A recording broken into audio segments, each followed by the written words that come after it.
Friends, செம்மையாக இருக்குது. இங்கே பாருங்கள் கருவாடு தொக்கு.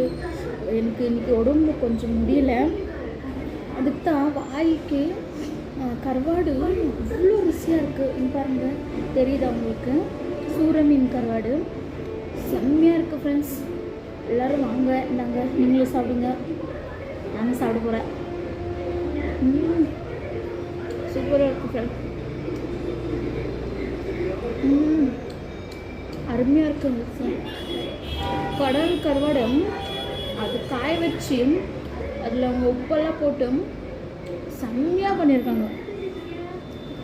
வேளாங்கண்ணி கருவாடு தான் ஃப்ரெண்ட்ஸ். சூப்பராக இருக்குது பாருங்க. உங்களுக்கு அது இன்னொரு பைட் சாப்பிட்றேன். செம்மையாக இருக்கு ஃப்ரெண்ட்ஸ். அவங்க பாருங்க, சாப்பிடலாமா?